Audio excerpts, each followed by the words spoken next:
నా పేరు రవీంద్ర. నేను పిఏ ఇండస్ట్రీస్లో గత 12 ఏళ్లుగా మార్కెటింగ్ మేనేజర్గా విధులు నిర్వహిస్తున్నాను. ప్రస్తుతం మన కృష్ణా, గుంటూరు, ప్రకాశం ఇంకా నెల్లూరు జిల్లాల్లో ఈ 4 జిల్లాల్లోనూ ముఖ్యంగా మార్కెటింగ్ యాక్టివిటీస్ ఏవైతే ఉన్నాయో వాటిని నేను నిర్వహిస్తున్నాను. అయితే మన పిఏ ఇండస్ట్రీస్ గత 75 ఏళ్లుగా రైతాంగానికి ఎన్నో ఉత్కృష్టమైన ఉత్పత్తులు అందజేస్తోంది. దీంట్లో భాగంగా మనం చూడాలంటే పాత రోజుల్లో కరీనా, రాకెట్, బయోవిటా ఇవన్నీ బాగా అభివృద్ధి చెందే. అలాగే ఇప్పుడు గత 12 ఏళ్లుగా చూస్తే కొత్త ఉత్పత్తులైన నామినీ గోల్డ్, ఓషిన్, వైబ్రెంట్, కీఫన్ ఇలాంటివి ఎన్నో కొత్త ఉత్పత్తులు మన కంపెనీ భారతదేశంలో ఇతర దేశాలతోటి సహకారంతో, ముఖ్యంగా జపాన్ లాంటి దేశాలతోటి వాళ్ళ టెక్నాలజీ సహకారంతో భారతదేశంలో ప్రవేశపెట్టడం జరిగింది. ఇవన్నీ కూడా ముఖ్యంగా రైతులు ఈ రోజున పండించే పంటలకి వచ్చే విభిన్న సమస్యలు, అది పత్తి, మిరప, ఇంకా అలాగే వరి, ఇంకా ఇతర ప్రధాన పంటలు భారతదేశంలో చూస్తే అది మన గోధుమలు అవ్వచ్చు, అలాగే మొక్కజొన్న అవ్వచ్చు, అలాగే మన చెరుకు అవ్వచ్చు, వీటిలన్నిటిలోనూ కూడా రకరకాల సమస్యలు ఉంటున్నాయి. వీటికి సంబంధించిన ఎన్నో నూతన ఉత్పత్తులు, కొత్త ఉత్పత్తులు భారతదేశంలో మన పిఏ ఇండస్ట్రీస్ ప్రవేశపెడుతుంది. ఈ రోజున చూస్తే గర్వతగ్గ విషయం ఏంటంటే పిఏ ఇండస్ట్రీస్ మన భారతదేశంలోనే పురుగు మందులు తయారు చేసే కంపెనీల్లో ఒక అగ్రగామి స్థానంలో నుంచున్న ఒక పెద్ద కంపెనీ. పిఏ ఇండస్ట్రీస్లో మనకి చూస్తే ఒక ట్యాగ్లైన్ ఉంటుంది, ఇన్స్పైర్డ్ బై సైన్స్ అని. సో అంటే ఏంటంటే మనం ఈ వ్యవసాయ రంగంలో కొత్త ఉత్పత్తులు, రైతులకు అవసరమైన ఉత్పత్తులు ఏవైతే ఉన్నాయో నూతన ఉత్పత్తులు ప్రపంచవ్యాప్తంగా జరిగే రీసెర్చ్లో దృష్టిలో పెట్టుకుని ఆ ఉత్పత్తులను కూడా మనం వేరే కంపెనీలు, మల్టీనేషనల్ కంపెనీస్, బయట దేశాలు ఏవైతే ఉన్నాయో వాళ్ళతోటి సహకారంతో, వాళ్ళ భాగస్వామ్యంతో మనం ఈ మందులను కూడా రైతులకి లాభం గురించి, భారతదేశపు రైతుల గురించి మనం ప్రవేశపెట్టడం అన్నది జరుగుతోంది. దీనికి అనుగుణంగా చూస్తే ఈ రోజున పిఏ ఇండస్ట్రీస్లో వందలాది సంఖ్యలో శాస్త్రవేత్తలు, సైంటిస్టులు వీళ్ళందరూ కూడా మన నిరంతరం కృషి చేస్తూ కొత్త ఉత్పత్తులు తీసుకురావడానికి ప్రయత్నం చేస్తున్నారు. దీనికి ఒక ఉదాహరణ చూడాలంటే గత 4-5 రోజుల క్రితం, వారం రోజుల క్రితం మనం న్యూస్ పేపర్లో ఇది చూసాం, పయోక్సినిప్రోల్ కొత్త ఉత్పత్తి. దీంట్లో ఏంటంటే ఇది ఒక భారతదేశంలోనే మన సైంటిస్టుల ద్వారా, మన కంపెనీ ద్వారా ఆవిష్కరించబడిన ఒక నూతన రసాయనం. ఇది మనం ప్రపంచవ్యాప్తంగా దీన్ని మనం నమోదు చేసుకోవడానికి, రిజిస్ట్రేషన్ చేయడానికి సిద్ధంగా ఉన్నాం. అంటే ఇది ఒక రకంగా చెప్పాలంటే ఒక గొప్ప పిఏ ఇండస్ట్రీస్ తరఫు నుంచి ఒక గొప్ప విషయం. ఎందుకంటే ఈ రోజు దాకా మనం వేరే దేశాల నుంచి మందులు తెచ్చుకుని మన రైతులకు అందజేస్తున్నాం. అదే ఈ రోజున మనం మన దేశంలో ఉత్పత్తి అయిన పిఏ ఇండస్ట్రీస్ ద్వారా ఉత్పత్తి అయిన మందుని మనం వేరే దేశాలకి, వేరే దేశంలో ఉన్న రైతులకి వాడేలాగా మనం విభిన్న దేశాల్లో దీన్ని నమోదు చేయడం అన్నది జరుగుతుంది. ఇది నిజంగా చూడాలంటే ఈ రీసెర్చ్ డైరెక్షన్లో ఒక పెద్ద పునాదిగా నిలబడుతుంది. ఈరోజు రైతులు, ముఖ్యంగా మిరప వేసే రైతులు చాలా రకాల సమస్యలు ఎదుర్కొంటున్నారు. పంటలో చాలా రకాల మందులు పిచికారీలు చేస్తూ ఉంటారు. ఈరోజు చూడాలంటే మనం ఒక రకంగా ప్రతి 4-5 రోజులకి ఏదో మందు పిచికారీ చేస్తున్నారు. ఖర్చు ఎంత అయినప్పటికీ రైతులు భరించడానికి రెడీగా ఉన్నారు, కానీ మంచి మందుల గురించి ఎదురు చూస్తున్నారు. ఇదే తరుణంలో మనం చూడాలంటే మన కంపెనీలో కూడా నేను ఇందాక గత కొన్నేళ్లుగా ఎన్నో నూతన ఉత్పత్తులు తీసుకొస్తున్న కంపెనీ మిరప మీద కూడా మనకి ఈ రోజున ఒక నూతన ఉత్పత్తి తీసుకురావడం అన్నది జరిగింది. అది మన బ్రొఫ్రియా. ఈ బ్రొఫ్రియా అనేది ఒక నూతన టెక్నాలజీ. అది ముఖ్యంగా చూడాలంటే గ్రూప్ 30 మాలిక్యూల్స్ అనేది ఇది ఉంటుంది. దాంట్లో భాగంగా ఈ బ్రొఫ్రియా ఉంటుంది. దీంట్లో కొన్ని ప్రత్యేక గుణాలు ఉన్నాయి. అయితే ఈ బ్రొఫ్రియా ఏ రకంగా పనిచేస్తుంది, రైతులకు ఏ రకంగా లాభసాటిగా ఉంటుందనే వివరాలు మనం ఒకసారి గమనిస్తే బ్రొఫ్రియా అనేది ఎలా పనిచేస్తుందో చూడొచ్చు. రైతులు విభిన్న సమస్యలకి వేరే మందులు పిచికారీ చేస్తూ ఉంటారు.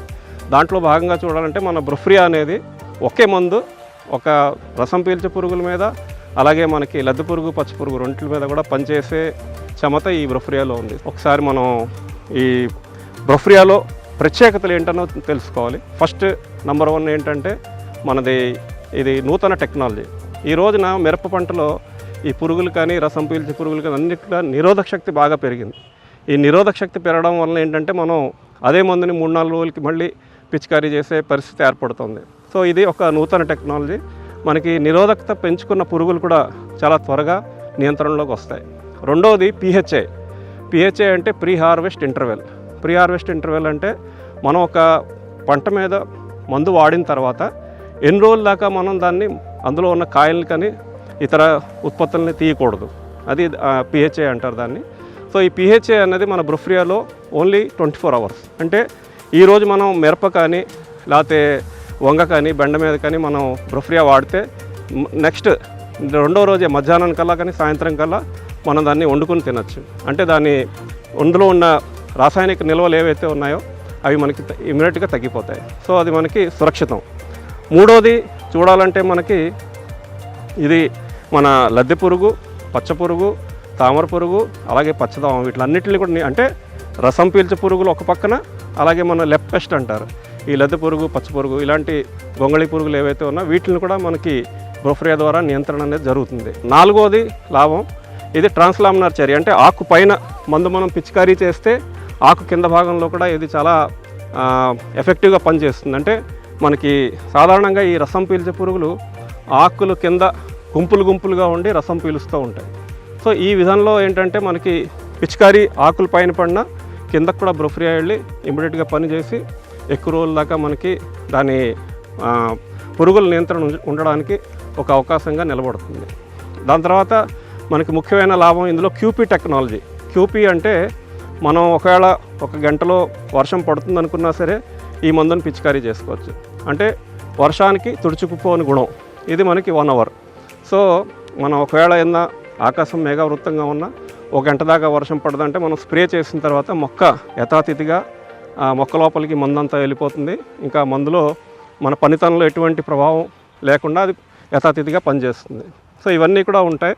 అలాగే మనకి బ్రొఫ్రియా వాడిన రైతులు ప్రధానంగా చూస్తే వాడిన తర్వాత రైతులు గమనించింది ఏంటంటే మొక్క గుబురుగా వస్తుంది, పూత సంఖ్య బాగుంటుంది, పూలు బాగా వస్తున్నాయి, అలాగే మనకి పూత నుంచి కాయ ఏదైతే వస్తుందో అది కూడా నాణ్యత బాగుంది. దాని తర్వాత కాయ నాణ్యత, కాయని మీద తొడిమి, ముఖ్యంగా మార్కెటబుల్ వాల్యూ అంటారు. మార్కెటబుల్ వాల్యూ అంటే ఏంటంటే మనకి కాయ నాణ్యత బాగుండాలి, అలాగే దాని తొడిమి ఏదైతే ఉందో ఆరోగ్యంగా ఉండాలి. అప్పుడే అది ఎక్కువ రోజుల దాకా నిల్వ కూడా ఉంటుంది. సో ఈ మార్కెటబుల్ వాల్యూ అనేది మనకి బ్రొఫ్రియా లాంటి ఉత్పత్తులు వాడినప్పుడు మన ఆరోగ్యమైన ఎదుగుదల, అలాగే పూత, కాయ బాగా రావడం, నాణ్యత పెరగడంతో మన మార్కెట్లో తీసుకెళ్ళి ఇది అమ్మితే ధర మనకి ఎక్కువగా పలుకుతుంది. సో ఈ రకంగా రైతులు ఈ బ్రొఫ్రియా వాడితే చాలా రకాల పలు లాభాలు పొందుతున్నారు. ఒక రకంగా ఒక మందుతోటి చాలా రకాల పురుగుల నియంత్రణ, అలాగే మనకి నాణ్యత, అలాగే పూత, కాత, దాని తర్వాత ఇవన్నీ కూడా మనకి గమనిస్తున్నాం. సో ఒకే మందు చాలా లాభాలు వచ్చే మందు ఈ బ్రొఫ్రియా. అయితే ఇది ఎలా వాడాలనే విషయం మీద మనం ఒకసారి ఆలోచన చేద్దాం. అయితే ఇప్పుడు మనం ఈ బ్రొఫ్రియా అనే ఈ నూతన ఉత్పత్తిని మన పిఏ ఇండస్ట్రీస్ ద్వారా ప్రవేశపెట్టడం జరిగింది గత 2 ఏళ్ల క్రితం. అయితే ఈ ఉత్పత్తిని రైతులు వాడే టైంలో ఎలా వాడాలి, ఇంకా దాని జాగ్రత్తలు ఏంటనే విషయం మీద మనం ఒకసారి చర్చించుకుందాం. అయితే బ్రొఫ్రియా అనేది మనం స్టేజ్ ఆఫ్ ది క్రాప్ అంటారు. అంటే పంట దశ మనకి 30-40 రోజుల దశలో మనం ఈ బ్రొఫ్రియా వాడుకోవడం మొదలు పెట్టాలి. సో మొదటి పిచికారీ బ్రొఫ్రియాది 30-40 రోజుల్లో ఒకసారి పిచికారీ చేసిన తర్వాత 15-20 రోజుల తర్వాత మళ్ళీ రెండో పిచికారీ మనకి ఈ బ్రొఫ్రియాని పిచికారీ చేస్తే మంచి ఫలితాలు పొందొచ్చు. సో ఇది వాడే సమయం మనం ఏంటి గుర్తుపెట్టుకోవాలి, బ్రొఫ్రియాని మనం 30-40 రోజుల దశలో ఫస్ట్ పిచికారీ చేయాలి. తర్వాత రెండో పిచికారీ మనం 15 రోజుల తర్వాత 20 రోజుల తర్వాత మళ్ళీ రెండో పిచికారీ చేసుకోవచ్చు. అలాగే వాడే మోతాదు చూసుకుంటే బ్రొఫ్రియా 50 ml ఎకరానికి, నేను ఇందాక చెప్పా బెండ అవ్వచ్చు, వంగ అవ్వచ్చు, లేకపోతే మిరప అవ్వచ్చు, ఇప్పుడు ఏవైతే ఉన్నాయో ప్రస్తుతం ఈ పంటల మీద మనం మన 50 ml ఎకరానికి చొప్పున మనం ఈ మందుని పిచికారీ చేసుకోవాలి. అలాగే నీటి మోతాదు 200 లీటర్లు ఉంటే మంచి ఫలితాలు ఉంటాయి. సో మనం గుర్తుపెట్టుకునేది ఏంటి, 50 ml బ్రొఫ్రియా, 200 లీటర్ల నీళ్లు, వాడే సమయం 30-40 రోజుల దశలో మొదలు పెట్టాలి. సో ఈ రకంగా చేస్తే రైతులు మంచి ఫలితాలు, సత్ఫలితాలు పొందుతున్నారు. దాంట్లో మెయిన్గా చూస్తే రైతులు అనుభవాలు మనం గతంలో చూస్తే గత ఏడాది ఇంకా ఏడాది కూడా చాలా చోట్ల మనం రైతుల అనుభవాలు తీసుకోవడం జరిగింది. వారు ఏమంటున్నారంటే ఈ రకంగా మనం 2 సార్లు పిచికారీ చేసిన పంట బాగా గుబురుగా వస్తుంది, అలాగే పూత సంఖ్య పుష్కలంగా వస్తుంది, పూత బాగుంటుంది, పూత రాలకుండా ఉంటుంది, అలాగే అక్కడి నుంచి పూత నుంచి వచ్చే కాయ పిండి ఏదైతే ఉంటుందో ఆరోగ్యంగా ఉంటుంది. ఇంకా ముఖ్యంగా దాని తొడిమి ఏదైతే ఉందో మనం చూడొచ్చు, తొడిమి కూడా ఆరోగ్యంగా ఉంటుంది. ఫలితంగా తర్వాత దశలో మనం దీన్ని బరువు కూడా చూస్తే ఎండుమిర్చి కానీ లేకపోతే పచ్చిమిర్చి కానీ ఏదైనా సరే పర్లేదు, వీటి బరువు చూసినా సరే బ్రొఫ్రియా వాడిన పొలానికి వ్యత్యాసం అన్నది కనపడుతుంది.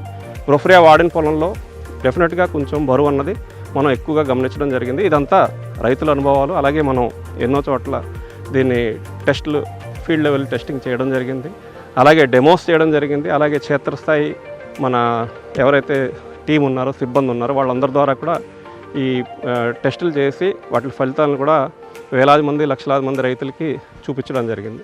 సో ఇది మన వాడే విధానం. సో ఇవన్నీ కూడా మనం దృష్టిలో పెట్టుకుని ఈ బ్రొఫ్రియాను వాడుకోగలిగితే రైతులు మంచి ఫలితాలు పొందడానికి అవకాశం ఉంటుంది. మన పురుగు మందులు వాడకం చేసేటప్పుడు రైతులు అది ఎలాంటి మందు అయినప్పటికీ కూడా అన్ని రకాల జాగ్రత్తలు తీసుకోవాలని కోరుతున్నాను. ఎందుకంటే మనకి ప్రధానంగా సేఫ్టీ ఆస్పెక్ట్ అనేది చాలా ముఖ్యం. మన భారతదేశంలో రైతులు పురుగు మందులు వాడేటప్పుడు తీసుకోవాల్సిన జాగ్రత్తలు ఏంటంటే ముఖ్యంగా ఒక చేతులకి గ్లోవ్స్ ఉండాలి, అలాగే కాళ్ళకి బూట్స్ వేసుకోవాలి, అలాగే మనకి కళ్ళలో మనకి స్ప్రే సొల్యూషన్ ఏం పడకుండా ద్రావకాలు ఏం పడకుండా మనం చూసుకోవడానికి కళ్ళకి మన కళ్ళజోడు ఒకటి పెట్టుకోవాలి, అలాగే ముఖానికి ఇంకా ముక్కుకి కవర్ అయ్యేలాగా ఒక మాస్క్ లాంటివి పెట్టుకోవాలి. ఇవి మినిమం రిక్వైర్మెంట్స్ అండి. ఇవన్నీ కూడా మనం చేస్తే మన పిచికారీ చేసే మందులు మన మీద పడకుండా ఉంటాయి, అలాగే వీటి దుష్ప్రభావం ఏదైతే ఉంటుందో తర్వాత రోజుల్లో మనకి రాకుండా ఉంటుంది. సో ఈ పురుగు మందులు వాడేటప్పుడు అందరూ కూడా రైతులు కానీ కూలీ రైతులు కానీ ఎవరైతే ఉన్నారో వాళ్ళు కానీ అందరికీ ఈ జాగ్రత్తలు తప్పకుండా తీసుకోవాలని కోరుతున్నాం. ఈ బ్రొఫ్రియా అనేది మన మార్పు యొక్క ఒక చుక్క అని మనం భావించవచ్చు. ఎందుకంటే బ్రొఫ్రియా వాడిన తర్వాత రైతులందరూ కూడా వాళ్ళ వ్యవసాయం చేసే విధానంలో కానీ వాళ్ళు లాభాలు పొందే పద్ధతిలో కానీ మార్పు అనేది ఒకటి కనపడుతుంది. సో ఈ బ్రొఫ్రియా ఒక చుక్క, మార్పు యొక్క ఒక చుక్క.